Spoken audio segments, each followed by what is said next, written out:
Go. What's up, guys? Welcome back, I-90 Sports Nation. What's up, y'all? Hope everybody's enjoying their Friday night.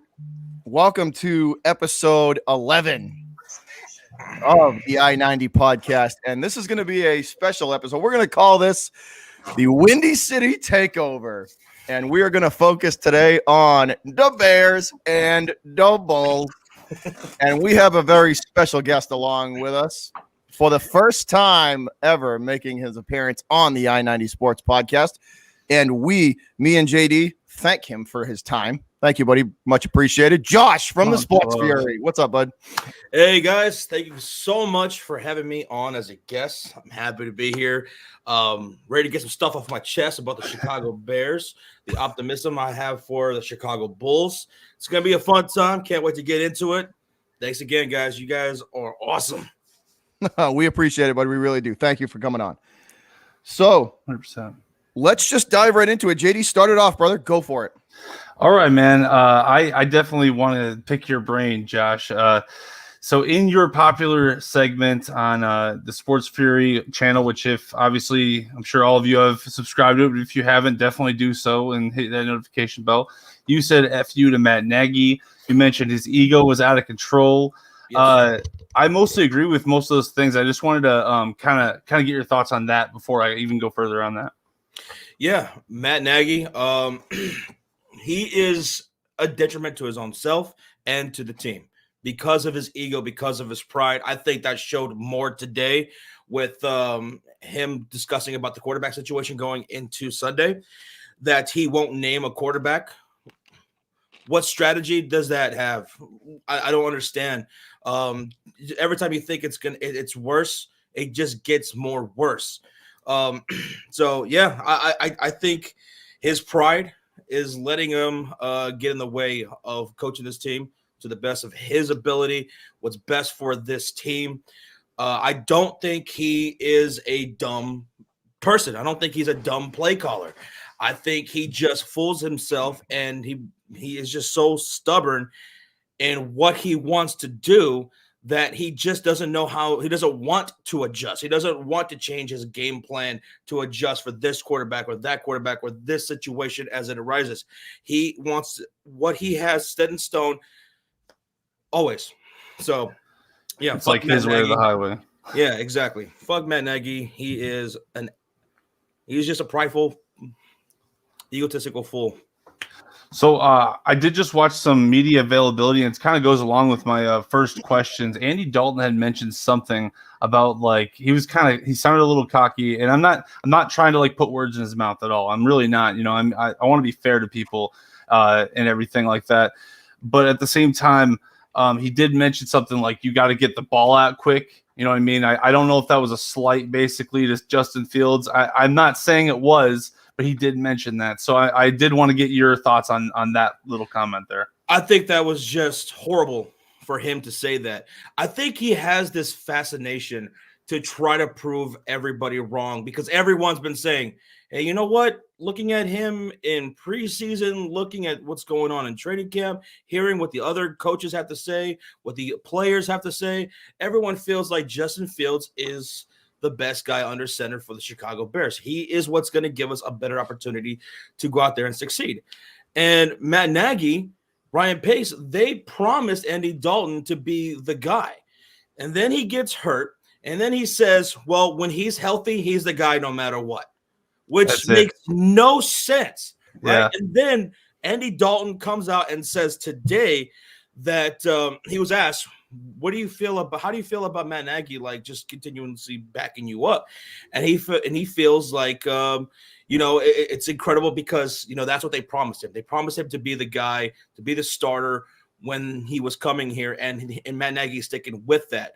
And that just baffles my freaking mind because it's just he just wants to just be stubborn and he wants Andy Dalton to be running this offense this year. He doesn't want to go to Justin Fields. So I feel like that is a slight to he doesn't. He's the coach. He doesn't owe Andy Dalton a fucking thing. I know. Whoever the best player gets the job. Exactly. It makes no sense. That's Matt Nagy. And the fact that he won't tell us who the starting quarterback is going to be for Sunday, despite the fact that Andy Dalton could barely put any weight and move around and in any way, shape, or form.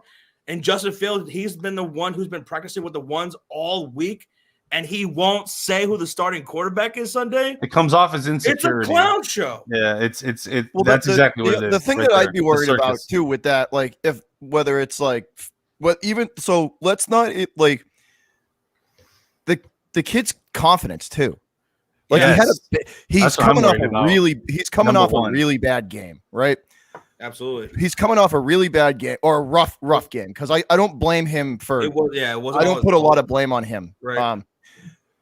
He's coming off a really rough game, and for Nagy to like dance around like you saw the injury to Andy Dalton, like you saw like the dude can't even walk, and you don't know who the starter is. Like if that's me, I'm that afternoon, I'm committed. Like Justin's our starter until Andy is healthy enough to go.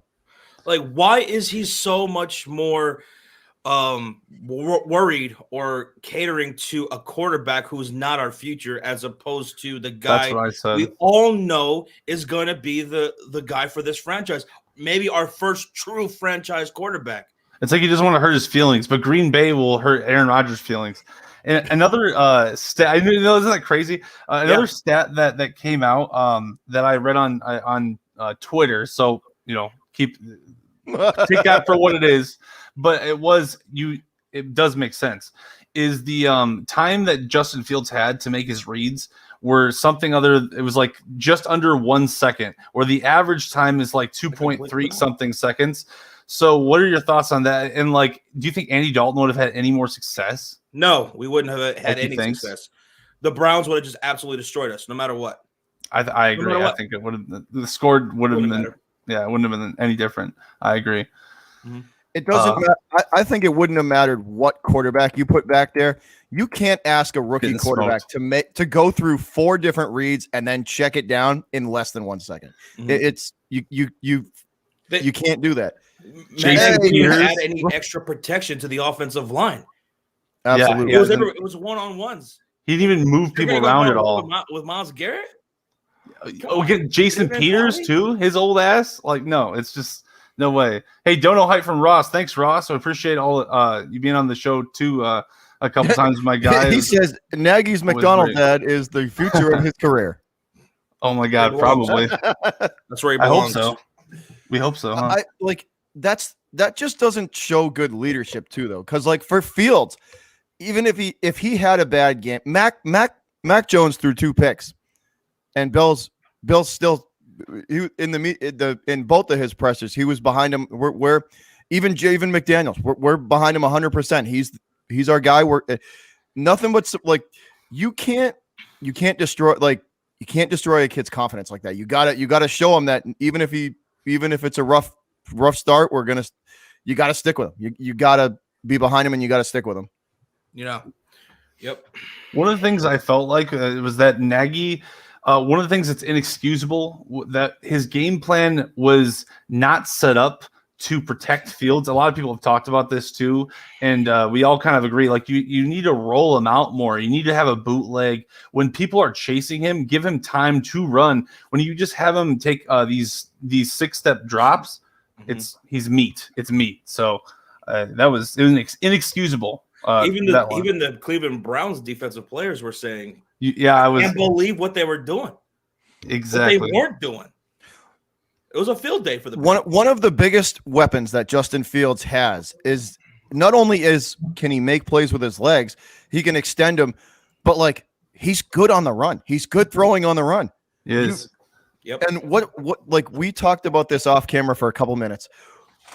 One of the easiest ways to help like lessen that like stress of of a bad offensive line is to just get him away from it, roll him away from pressure, or get him moving and get him out so he can use his legs and give it. And if he needs to roll out, he can give himself that extra half second, 3/4 of a second to find at least a check down, if anything.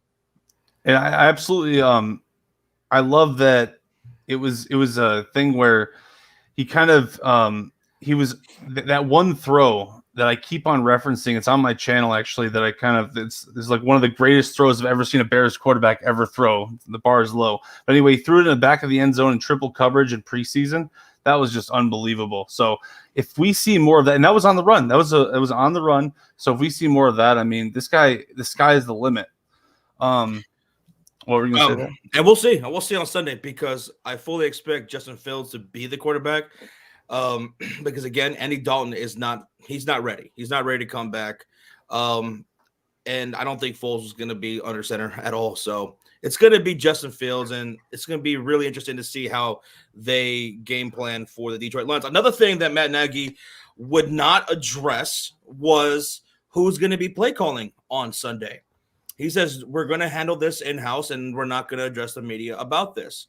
And that gives me a glimmer of hope that Bill Lazor will be the one calling the plays on Sunday against the Detroit Lions, because he generates more offense when he's calling the plays versus Matt Nagy, and that shouldn't be a shocker.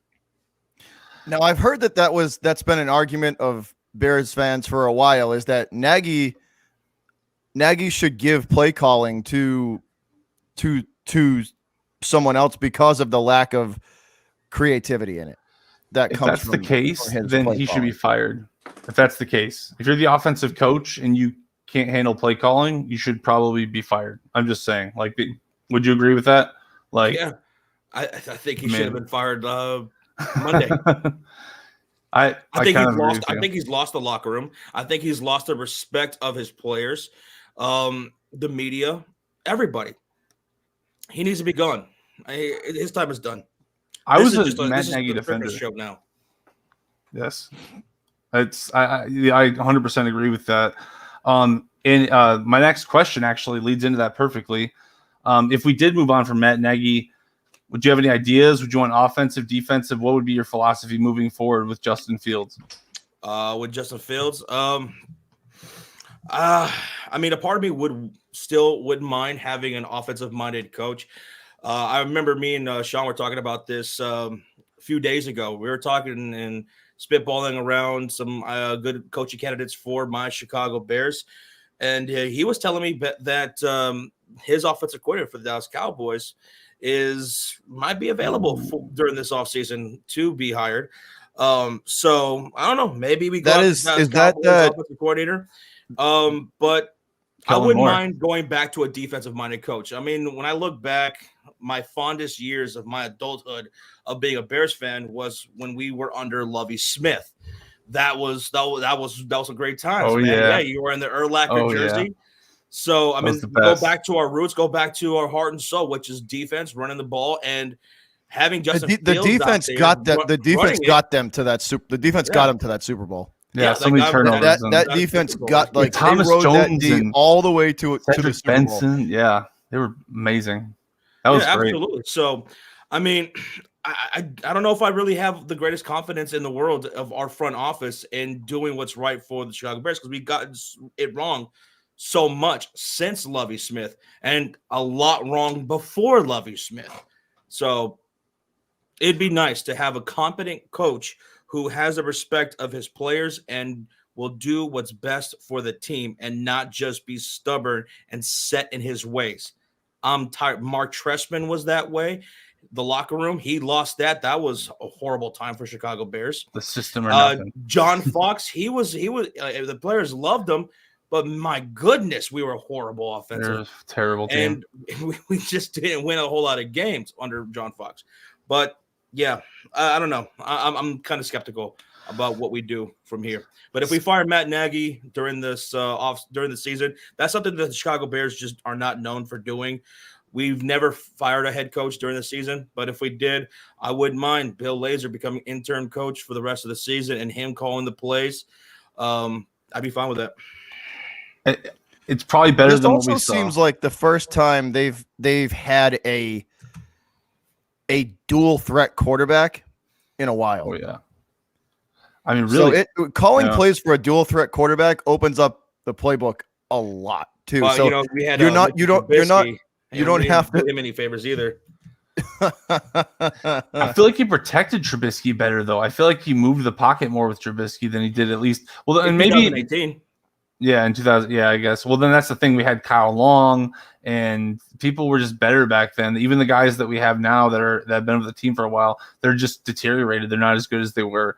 So I feel like Cody Whitehair is the only one that I can really just say is like a solid player. But I mean, even he could be maybe replaced. Is that your center? Your center?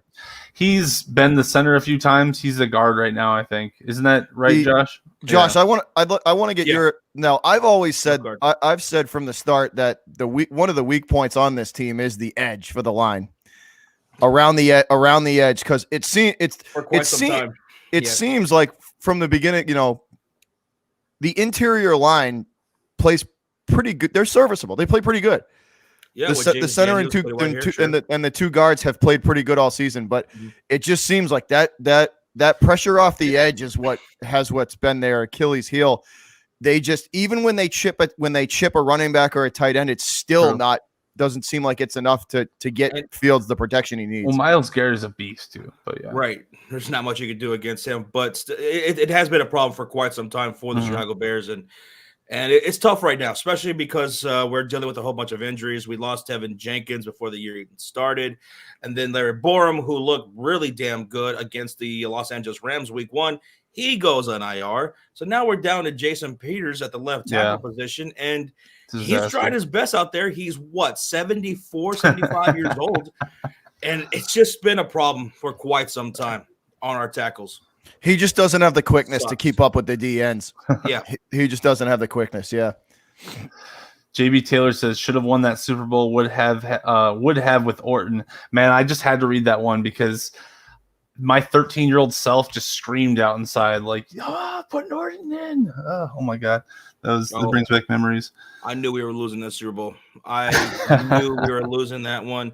I remember getting into an argument with my father going into that Super Bowl. He's like, we're going to win this one. Nothing's going to stop our defense, all that stuff. And I was like, Dad, we're not winning this game. I'm going to root for us, and I hope we win, of course. But I was like, we're not losing to Peyton Manning. When Hester returned it, though, I thought we won. I was like, dude, we're going to do this. That Hester return gave you guys a glimmer of hope for it. Oh my God, it was like that was I remember just jumping up and down. That's all. Yeah, that was incredible. All right, but enough member berries. I got another question for you, my man. Yeah. I remember. I got enough of them. Enough of those because we're moving on. We're getting back to the Super Bowl someday, maybe with a different coach. Do you think? Okay, we'll just go with this one, and then I got a big question for you. Do you think that with the right coach, that Fields will succeed? How much potential do you see in Fields right now? It's kind of hard to see, I suppose. Yeah, I absolutely believe that Fields will succeed in this league and with the Chicago Bears. I love his attitude, his demeanor, his passion for the game. I love that nothing so far has seemed to shake him. Nothing wavers his confidence, man. He got absolutely mauled against the Cleveland Browns, and he kept getting back up, and he's ready to go out there and still try to prove himself. I loved how he talked after that game as well, and I doubt it'll ever get as ugly as that, and hopefully not for the rest of his career. Hopefully that's the worst that it ever gets, because he was absolutely getting killed out there. For his sake. But with mechanics, man, being a dual threat, like you mentioned earlier, being able to throw accurately on the run, I think he will succeed. And I just think the only thing that will hold him back is ourselves, Chicago Bears, because we've been known to do that. We don't have very good luck with developing quarterbacks. In fact, we've never done it. I have a wild card question. His arm strength too is insane. That dude can flick his wrist and launch a football 45 yards in the air. It's It's And something it's pretty else. accurate. If he can have the time to set his feet, it's accurate. But the thing is, the last game, he didn't have any time for that at all, and he just But enough about the offense, I suppose. We've kind of beat a horse on that for about 20 minutes. Let's see. So I really was impressed with the Chicago Bears defense against the Browns because we got Odell Beckham out there. You had two potential Pro Bowl running backs. You have an elite offensive line. Baker Mayfield's supposed to be really good. Yes. And they did have 28 points, but they were out there 80% of the time. Roquan Smith was a monster. And when Mac was out, this is the point I was going to make. When Mac was out with that little dinger or whatever with his, I forgot what it was exactly, lower body, I think. Either way, when he was out, he stepped up like crazy. So my question for you is, do you think that Mac could potentially be expendable? And is he maybe a potentially expensive asset that we need to consider moving past? And Ryan Pace probably won't do it. But what's your thoughts on that? Well, you look at what our salary cap situation is for the upcoming 2-3 years, and the lack of depth that we have on the defense. So I wouldn't say that keeping him is an absolute. I would like to keep him, Sure. but if a good trade comes along where we can offload some of that salary, get some good draft picks, and invest more into depth with the Chicago Bears, I'd be for that. But Khalil Mack still has it to take. People forget just how good he really is because of what last year. And he's what you call a home Quinn wrecker. did a great job too. It's just he's we having suck. a great season. Yeah, he's what you call a home wrecker. That dude will ruin your night. I love Khalil Mack. Don't get me wrong, talent. But the Bears suck right now, and we have a talented young quarterback. I don't know when he'll be ready to take the next step, let alone everyone around him. Right. So that's just I don't know. We like depth at linebacker.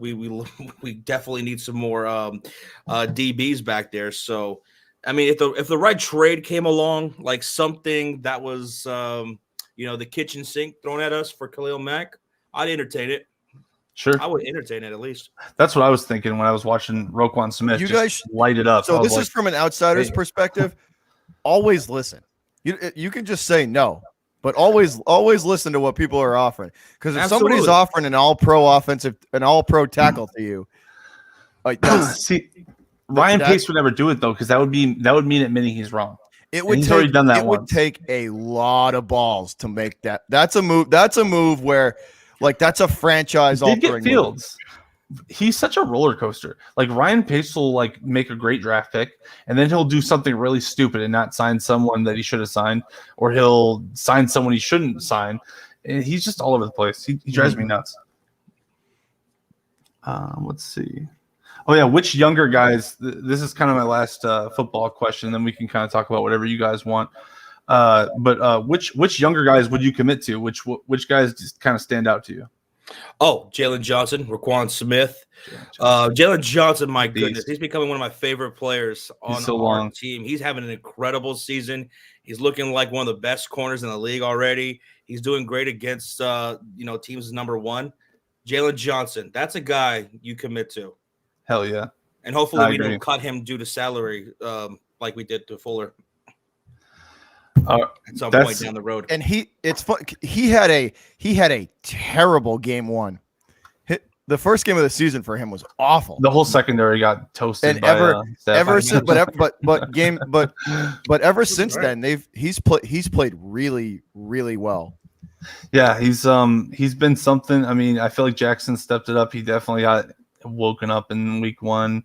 I mean, I don't think he's ever been the same as he was, and I think he misses Kyle Fuller. Like, he's never been quite the same as he was in like 2018, but that's just my opinion. But I'm sure we have plenty more. I have some basketball topics, but is there any other football topics you guys wanted to cover? I'm happy that Eddie Goldman looks like he's going to be playing on Sunday for the first time since the 2019 season. He opted out last year. He hasn't played so far. He's the man in the middle. That's the big guy. He changes the defense dramatically, man, especially against the run. And, with DeAndre Swift going up against Jamal Williams, that great 1-2 punch, we're going to need him. Eddie is back. Thank God. Can't wait. Dude, the Lions are intimidating. I'm not bullcrapping. Like, this is the first time I'm actually ever saying that in the history of the Bears football that I'm saying I'm a little bit worried about these Lions because they want to win bad. I love how they've been playing with a lot of heart. They do got some talent over there, and they've been in some really close games that they barely lost to the Baltimore Ravens. It took a record. That was what a heartbreaker, huh? That was but that's Detroit football, though. They tend to lose games like that. Fourth and 19, and you give up the first down, and then they kick a 66 record, 66 yarder. Like, that One sucks. thing I'm worried about for the Detroit Lions game is their pass rush, their ability to get penetration and get to the quarterback. Yeah, they are top 10. I believe they're 7th right now at getting to the quarterback. Pressures, hitting, and getting sacks. You saw that against Lamar Jackson. They were making a long day for him. The front seven made his day miserable. And that's an MVP in this league. Yes. It could be a long day for us. So hopefully we come with our A game, and hopefully we get creative offensively and we roll out Justin Fields, unlike we did against the Cleveland Browns last week. Because if not, he could be in for another day of 3-4 sacks. There was no screen passes either. There was no just quick little confidence builders. You know what I mean? I don't blame Fields for that day at all. Right. One. Andy Dalton's hurt, and he's not announced to be the guy until, to me, what seemed like the last minute. So he's thrown in there, right? Mm-hmm. I talked about this before. Me and JD have talked about this before, kind of what we think what the plan should have been for Fields, and we thought the Lions game would have been a better game to bring him along and let him start. So you're tossing the young kid in there, trial by fire, just to the wolves. And then on top of that, the O-line he got no help the entirety of the day. He got no help. Just sacked 9 times. That's an excuse. That's inexcusable, man. Just give him enough time. Just give enough time to make a play, because that secondary, though, of the Detroit Lions is absolutely exploitable. Oh, it's Allen terrible. Robinson always does well against the Lions, and I'm predicting Allen Robinson to have over 100 yards on the Detroit Lions on Sunday. Another thing that I want us to be able to keep an eye on and nip in the butt is DeAndre Swift. He's dangerous. And the Chicago Bears were vulnerable to pass-catching running backs. And DeAndre Swift, no one's better right now than him. He is the best receiving running back in the league through 3 weeks. And that guy can make plays. So we can the Lions aren't a joke. DeAndre Swift as much as possible. You can get a win. No, they're not. The Lions have played well this year. They don't know how to close games. That's their problem. They don't know how to close out a game. And they are hungry for a win. So are the Bears, though, I think. And I do think the Bears will win. But man, I don't know how. One of the things that impressed me the most with, just to go back to the Bears defense, one of the things that impressed me the most were Roquan Smith. That dude, his ability, me and JD talked about it before on the last episode, was his ability to go from sideline to sideline. Yeah, is insane. The speed from sideline to sideline seeing him run a running back down in the flats and make a tackle for a 2-yard gain, and he's 8 yards deep in coverage.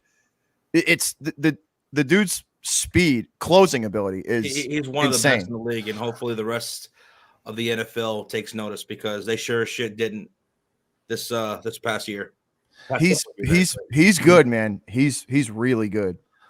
A lot of people said on TV they were like, the Baker had the best day of his career. It's dude, if you had the ball 80% of the time, did you see the time of possession was 40 minutes? So I'm just 40 minutes for the you're not going to win football games for the Browns. It's just I hope he has a good game. My God, he better have a good game, otherwise he's trash. So anyway, did you want to talk about the? So let's jump into some balls there, Josh. Sure. So let's go from the Bears to the Bulls. Sad to happy. Now, first of all, what did you think of the offseason for the Bulls for Chicago? I thought it was an incredible offseason. Karnisovas, who's been fantastic for us, he inherited a team that wasn't going to go anywhere. He made a trade for Vucevic, which I absolutely loved. And the Bulls did pretty well, considering that they only had one practice since making those trades to get Vucevic, to get Daniel Tice from the Boston Celtics. And I think we would have made the playoffs last year if it wasn't for Zach LaVine having to go down due to COVID protocols. But during the offseason, I thought we had a great drafting Ayu Dosunmu. He's fantastic. Good, combo guard who's a defender. And, of course, getting Lonzo Ball from the New Orleans Pelicans. That sign and trade, my goodness, that was tier 1, A+, what we absolutely needed, had to make a move for, and we did it because he fits exactly what we're looking for, a true point guard, someone who can facilitate, also defend, because that was a huge issue for us. We had a whole lot of guys who could score points but couldn't defend. And Lonzo Ball, bringing him in, having him in the backcourt with Zach LaVine, they complement each other extremely well. They've been wanting to play with each other for quite some time, and they're going to have great chemistry. Also, going out and getting DeMar DeRozan, I did not see that coming. What a move for the Chicago Bulls, I'm sorry, because DeRozan, he is someone who is a mid-range assassin. That's what we need. He's also learned how to be more of a playmaker in San Antonio. He's learned how to be more of a facilitator. He's going to complement Zach LaVine's game as well, and Vucevic. I thought this offseason was nothing short of incredible. Getting Alex Caruso was such an underrated move. True. He's going to be great coming off the bench. Caruso is going to be a defender, an awesome athletic, bench piece for you guys. Great leader too. I love everything that we did this offseason. Getting Derrick Jones Jr. too was also a very good move. Nothing.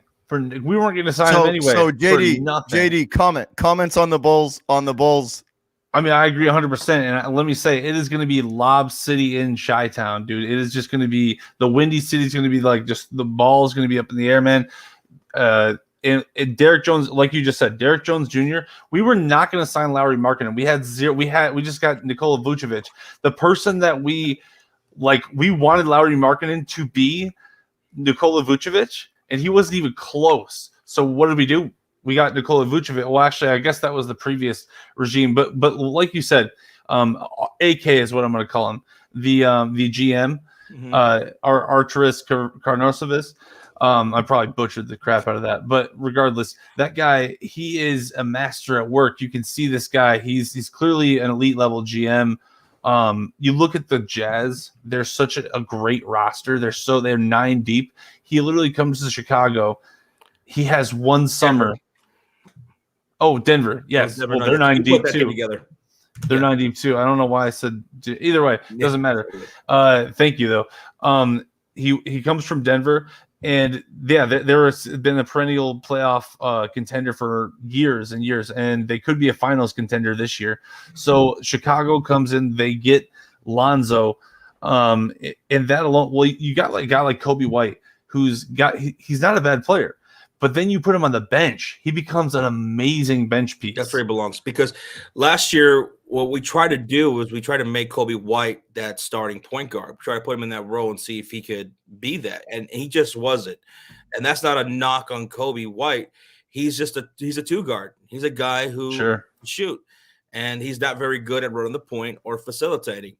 Him coming off the bench with Caruso, once Kobe White comes back from injury, which is going to be around mid-November, that's going to be a deadly combination off the bench, man. What do you think of Patrick Williams? Patrick Williams, the paw. Yeah. Patrick Williams, man. What do you think about him? I don't really know what to think. I mean, he does everything, a bit of everything. He's a great defender. He's going to continue to be so. He's all over. He's got great court vision, great knowledge on the court, man, and where to be, position himself well. And all he needs to do is just keep working on his offensive game, learning how to shoot and stuff like that. But then again, he doesn't really need to do that when you have Lonzo Ball, you have Zach LaVine, you have DeMar DeRozan and Nikola Vucevic. He's going to be one of those guys, him and Lonzo, anchoring the defense, and he can guard multiple positions. I think 1 through 4 he can guard pretty well. So, and if absolutely necessary, if it's small ball, he can guard the 5 too. Patrick Williams has all the potential in the world to be a superstar in this league. That's actually what I was going to ask. Do you think he can be a star? Williams' two-way play can't be underestimated. That was literally my next question. Do you think he can be a star? So why do you think he can be you just like everything? He's got all the tools, basically the raw tools, like Kawhi, kind of like a Kawhi, maybe. Yeah, he gets compared to Kawhi all the time. That's why he's called the Paw. Because right, the claw, the paw. He has all the same skill set. I did hear that, which I like that because it's Kawhi Leonard. And that's exactly what we would need with the Lonzo. And here's another thing that I had mentioned to Bobby, not on a podcast. It was just like in passing and stuff. Dude, so like I have a conspiracy. So Zion wants Zion. I'm just going to tell you, not anyone else. So nobody else can hear this. Zion Williamson, he wants to come to Chicago, man. He's gonna end up in Chicago. All right. And let me tell you why. He loved playing with Lonzo Ball. That guy that just set him up. Now they want him to be the point guard down in New Orleans. New Orleans is stupid. They're a bunch of idiots, man. We're gonna get Zion Williamson. What's your thoughts on that? I don't think we're gonna get Zion. I don't think we're gonna get him. And I mean that would be insane. I don't think we're gonna be getting Zion Williamson. No way. My tinfoil hat is off. Yeah, yeah. And, I mean, I don't even know how much he would fit with the rest of this team. You know, hey, Mav the Legend. Oh, you can fit him anywhere in. It doesn't matter what he wants to. Mav the Legend, a member for 8 months, and Bobby Woodruff for 5. Appreciate you guys for showing the support. Much love. Rick and Mav and everybody. Thanks for watching, everybody. We appreciate all you guys. So I want to, Josh, it seemed like Chicago it seemed like the Bulls put a lot of focus on two-way guys that can not only shoot the ball, but can also play defense and well, the defense I think is what really like you guys the Bulls could put points up. That wasn't the issue for them. It was the other end of the court that crushed them. Especially late in games too, like the final six minutes of the fourth. They just here's the thing. That's what did them in a lot. Here's the thing. So the Chicago Bulls, that was probably their biggest weakness, defense. But the thing was, the Bulls finished 12th defensively. That's better than half the league. You know, more than half. The fact that they still finished 12th. And they got better defensively with adding Lonzo Ball, adding Alex Caruso, getting Derrick Jones Jr. That's going to make us a better defensive team. And also Zach LaVine. This is a guy who's been getting better defensively every single year. And during that media day, he was interviewed and he was asked, what are some of the things that you're looking to work on for this upcoming season? 2 things he's really focused on. We already know because he's a great scorer. He could score from anywhere. He's deadly from the 3. He's a slasher. Yeah. He's great athletic, beast. Ability. But the 2 things he really wants to work on: his leadership, which is very important to be a superstar in this league and to lead a team to victory. The other thing is to be an elite defender, and he really showed that during the Olympics, being coached under Greg Popovich. Greg Popovich. He had all these guys on the Olympic team that could score offense. That's something that Zach LaVine could do too. He had Kevin Durant. He had Damian Lillard. He had all these guys who could score. And he told Zach LaVine, if you're going to get real minutes with me, you're going to have to be that defensive player. We need guys who can play 2 ways. And that's what Zach LaVine did. He focused a lot on that, and he became a much better defensive player just during this summer playing under Greg Popovich. And he's going to carry this over into the season, and he's looking to be an elite defender. We know he could be already a decent defender.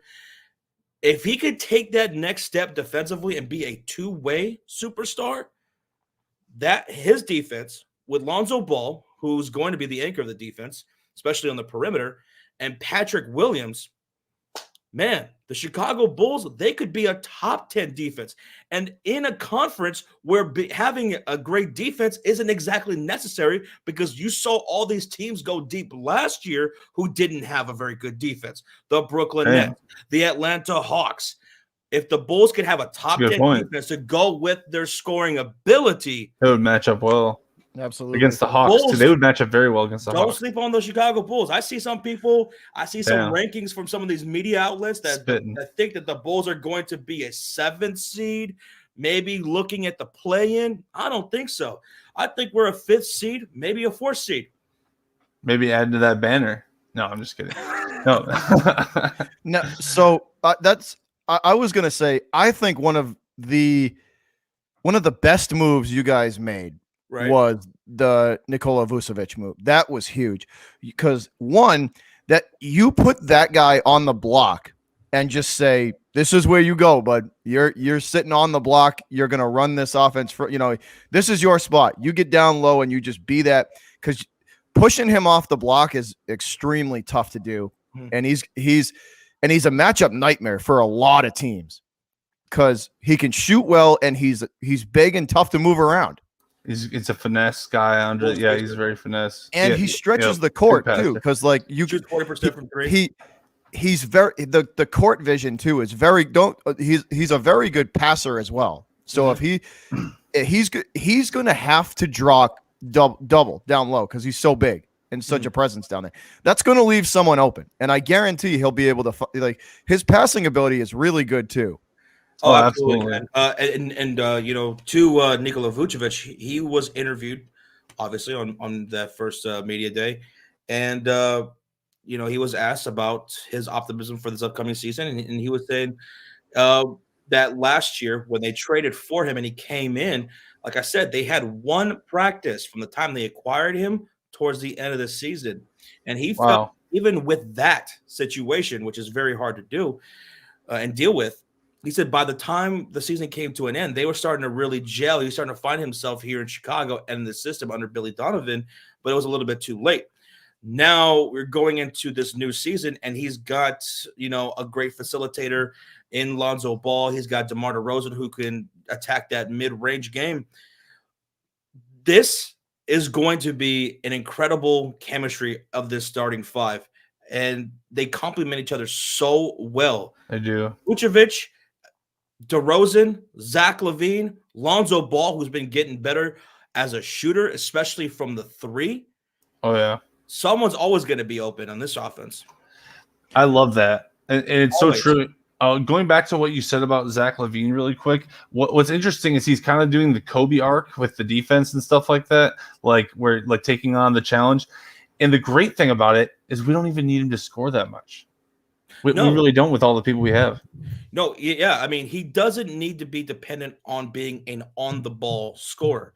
He has shown in the past that he could be good off the ball. And now that he has a great facilitator in Lonzo Ball, he has someone in DeMar DeRozan who has learned to be a good playmaker, especially during his time in San Antonio. Well, Lonzo Ball, he's got guys who will complement him and be able to facilitate towards him off the ball. So he doesn't need to be, so ball dependent. He could be off the ball dependent and take whatever the defense gives him. And like I said, someone's always going to be open. And that'll take stress off of him too. So that's huge. Big time. It'll make him way more comfortable too. Absolutely. One of the things that to compare the Bulls last year, the bench was the depth was a problem, and I think you guys fixed that in you fixed that in the offseason, and you also fixed some of your defensive liabilities. I kind of relate that the Celtics had a lot of talent in the starting 5, but they had no bench, and what would happen? They had no bench help outside of the starting 5, and it killed them in the games because as soon as there was no help outside of the starting 5. Right. The depth moves that you guys made that the Bulls made this offseason cannot be the bench, the help. Oh yeah. You're not you're not just going to be you're not going to live and die on the starting five. Well, you actually have pieces on the bench that will contribute to the once team. We're fully healthy. Like once Patrick Williams comes back and Kobe White comes back, we're going to have a solid rotation. Coming off the bench, you're going to have Kobe White. You're going to have Alex Caruso. You're going to have Tony Bradley, Derrick Jones Jr., Ayo Dosunmu, who you could also put in there. It's going to be a really good rotation. Young, hungry, athletic players who are wanting to get that next contract. That's what we filled the roster with, and I absolutely love it. The only veterans are really just Vucevic and DeRozan, really. Isn't that right? Or I guess Levine, but Levine's really in his prime. He's a young in his prime star, so I don't consider him like an old veteran or anything like that.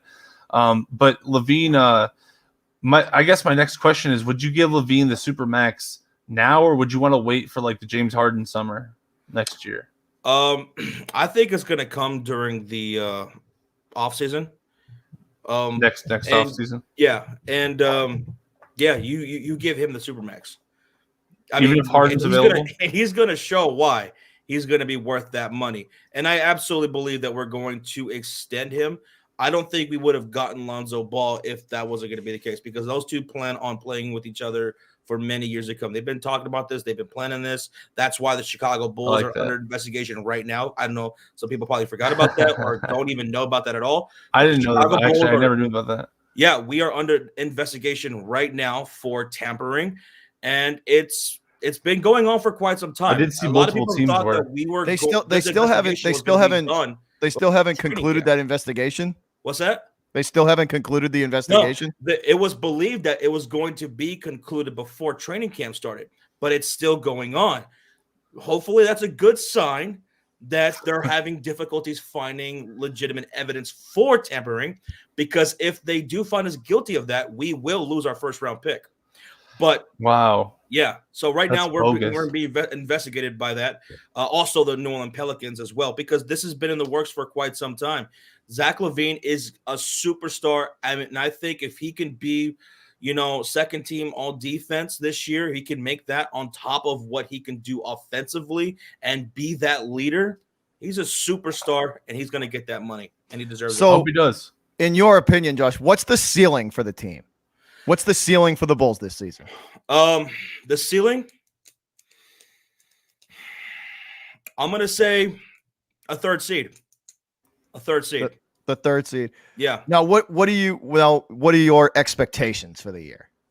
My expectations that the Chicago Bulls are going to have a top 7 offense, a top 10 defense, and we're going to prove a lot of doubters wrong. We're going to prove that, I'm sorry, Bobby, but we're better than your Boston Celtics. We're better than the Philadelphia 76ers. We're a better team than the Atlanta Hawks.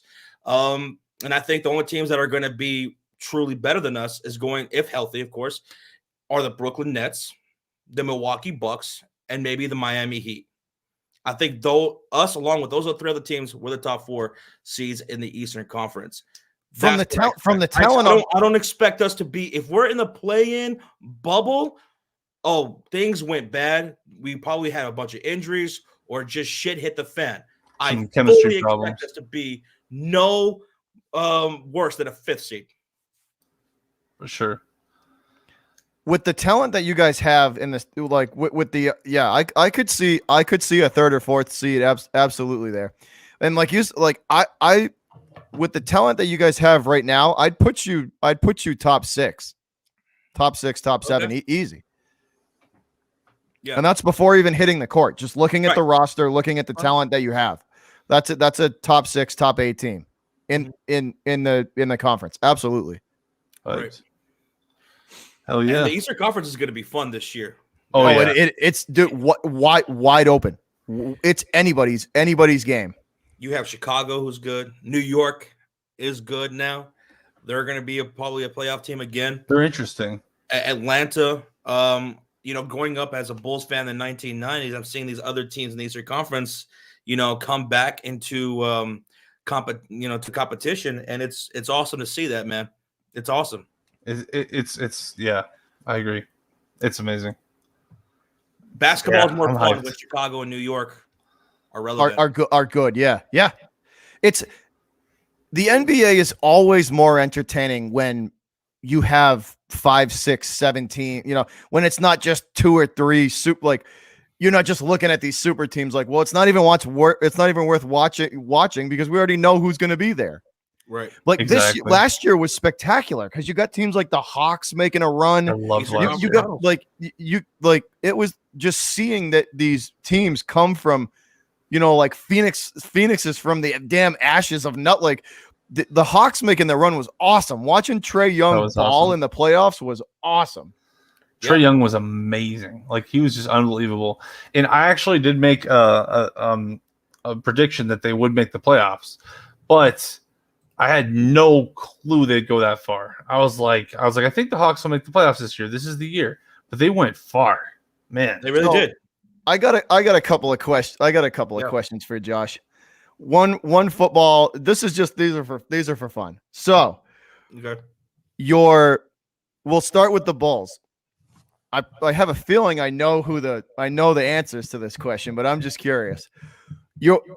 Who are your all-time favorite Chicago Bulls players? And part B to that question would be, what's your favorite Chicago Bulls moment growing up that you got to watch? Okay. My favorite 2 Bulls players are Michael Jordan and Tony Kukoc, number 7. That was my guy, Tony. My first Bulls jersey ever was a Kukoc jersey. A couple of Christmases ago, Sean, for Christmas, got me a Tony Kukoc throwback jersey. That's my guy right there. My favorite Bulls moment would be the last 2 minutes of the 1998 finals where Michael Jordan showed why he is the GOAT. And anyone who tries to debate that or thinks they can debate that, show me somebody who did what Michael Jordan did in the last 2 minutes of that game, offensively and defensively. And I was just going to say, on both ends of the court. Yeah, on both ends of the court. How he that whole decade. Karl Malone, one of the greatest players of all time, and then took it to the other side and made a clutch shot and said, bye-bye.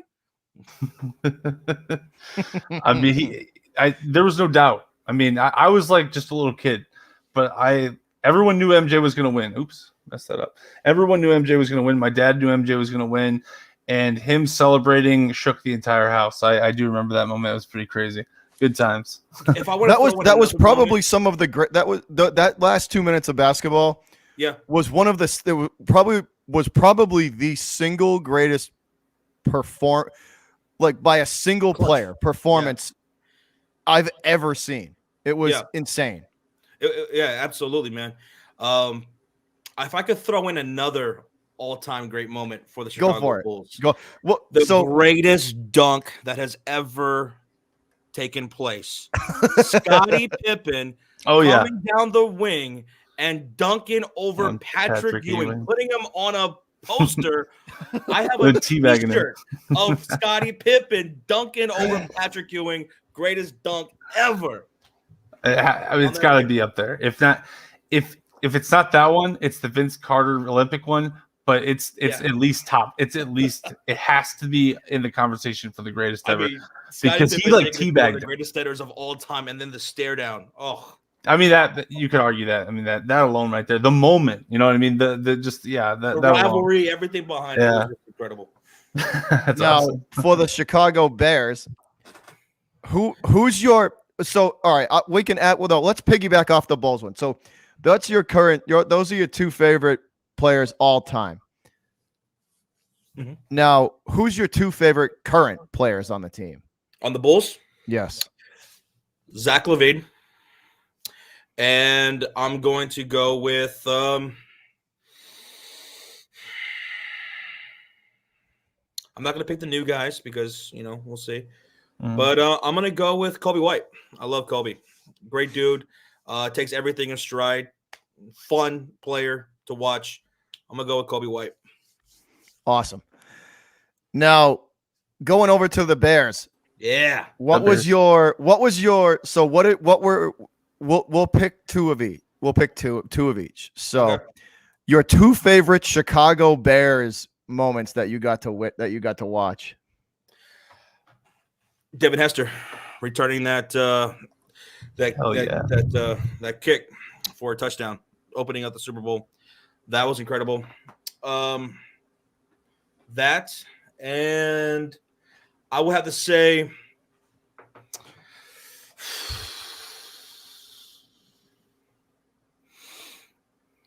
it was the Bears versus the Dallas Cowboys Monday Night Football years ago. The Cowboys got destroyed by my Chicago Bears, and it won me a fantasy matchup in the playoffs, and I'll never forget that. We kicked the shit out of the Dallas Cowboys. Hey, anytime a Dallas loses, it's a good time. Yeah. I still give shit to Sean. So, who are your two favorite current players on the Bears? Oh, Raquan Smith, and I'd probably have to go with Jalen Johnson. Yeah. I tell you one thing, man. I'm not taking anything away from Khalil Mack. The guy is a stud. He's a home wrecker. He's a game influencer, right? But Roquan Smith is the future of that team. He's the actual replacement to this guy, like for what he actually does, like covering, like side to side. And Khalil Mack is like the best pass rusher maybe we've ever had. One of them not maybe ever, but maybe top 5, at least. But yeah, Smith, he's young, he's fast, he's hungry. The way he just took over that offense when Mack went down, that really showed me a lot of who he is and what he wants. Like he just started yelling and getting hyped. It was almost like he was like ready for it. But yeah. And the final Chicago Bears question: who's your 2 all-time favorite players? All-time favorite that I watched. That you I'm got gonna go with Matt Forte. Well, no. How about just all-time? Who are your 2 all-time favorite players? Oh, I'm gonna go with Walter Payton. Walter Payton and Matt Forte. Love Matt Forte. Great choices. Matt Forte. Right, I remember Matt Forte. Amazing. He was fun to watch when he was on the Chicago Bears. He was fun to watch. When the Bears were trash, Forte was a beast. When the Bears had nothing, Forte would step up. That was what I love about him. He was a cornerstone of that franchise for a long time too. Another player that I love, that I wanted to see him succeed so badly, and I wish he was, so much better than what he was Jay Cutler. I love Jay, man. I loved his attitude, his I don't give a damn attitude. I love Jay Cutler, and he was a gunslinger. Week. He drove me nuts sometimes. He drove us Bears fans nuts sometimes, but also loved that guy. I had he was a gunslinger for sure. Oh yeah. Oh yeah. I never knew I was getting every year. I was with him. I never knew I was getting I remember when he signed that extension, I was upset. But like at the same time I thought about it, I'm like, dude, if Jay Cutler was on the open market, people would pay him max dollars. That's just a fact. So yeah.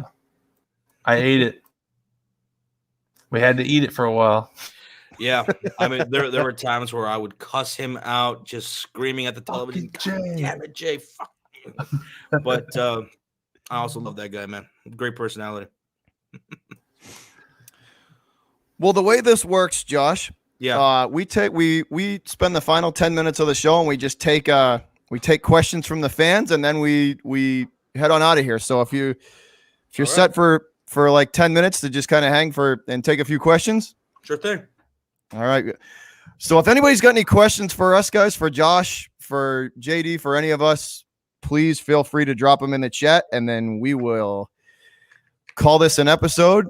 But this was a lot of fun. Once again, Josh, thanks again for your time, buddy. I appreciate it. Absolutely, man. Really appreciate you guys having me on. You guys are incredible, man. Love talking Bears, Bulls, just sports in general, dude. It's awesome. Really appreciate it, man. Yeah, hour of your time. It's been amazing to have you on.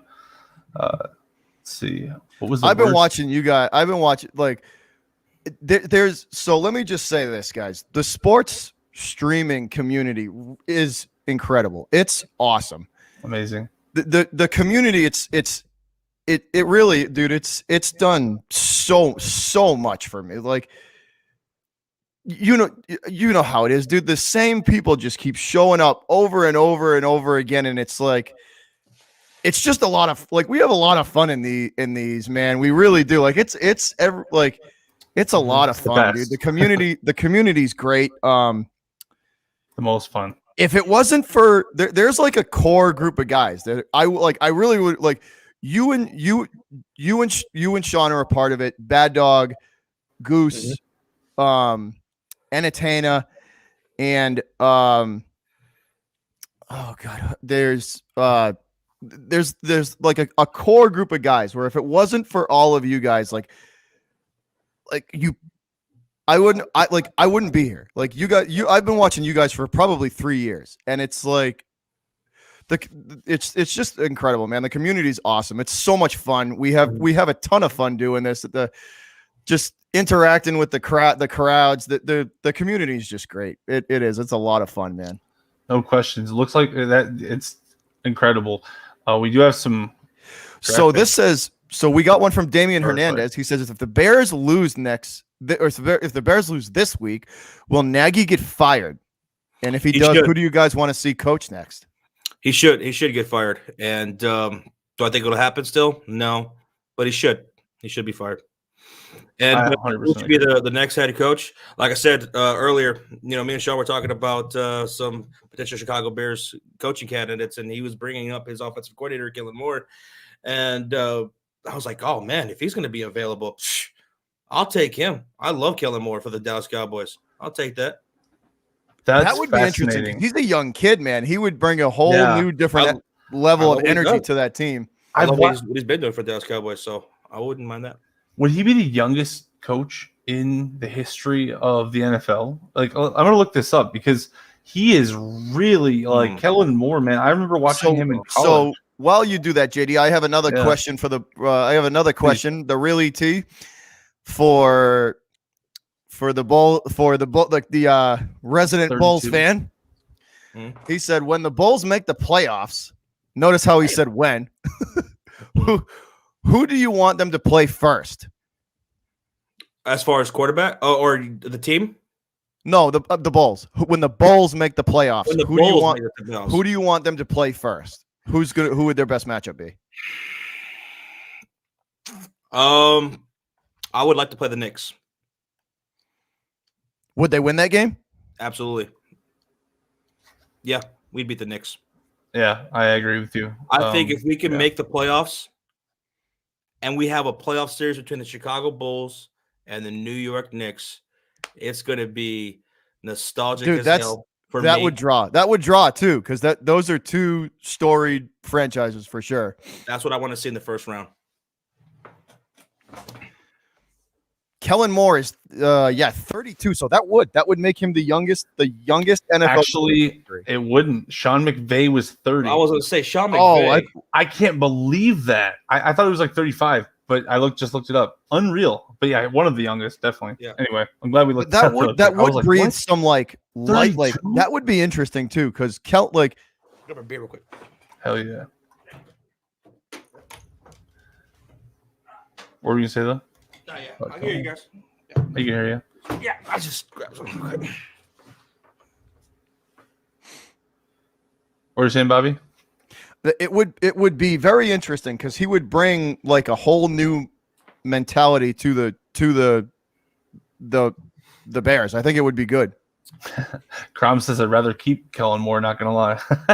Well, I bet you would. Yeah, I bet you would. But if he's gonna be available to be interviewed, yeah, they should absolutely look into it. Damn right. I'll take him. But Josh, thanks again, man, for really coming out. Like I said, thank you for the time, dude. It means a lot. Absolutely, dude. And it was a lot of fun, dude. It was definitely a lot of fun. I would do it again. So. But I'm gonna put Josh and Sean's the Sports Furies link in the description box, guys. After this, so if you haven't gone and checked them out, please go do so. They support me, and the thing that I ask anybody that is a part of the channel is if the guys that support me support them too, because we might not root for the same team. Seriously, I hate your teams. Fuck all your teams. But fuck your team. But the sport in general, we're fans of the sport, and we just want to see the sports do well. We want to see good competition, and just so if they That's all I'm asking, guys. The Sports Fury has been a big supporter of mine, and they're from the start, man. And they're part of the reason why I'm here. So if you haven't gone and checked them out, their link will be in the description after this stream is over. But thanks again, guys. Everybody enjoy your weekend. I'm going to be in despair on Sunday night. I will probably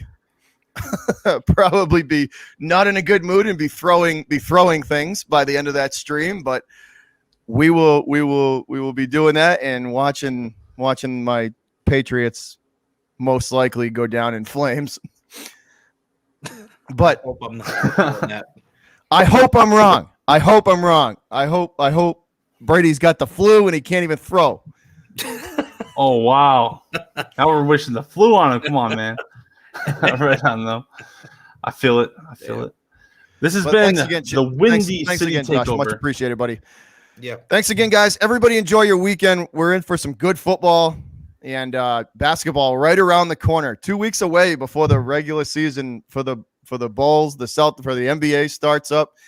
Thanks again, guys. We appreciate y'all. Everybody enjoy your weekends. We'll see you Sunday. We're out of here. Thanks for watching, guys. Bear the fuck down.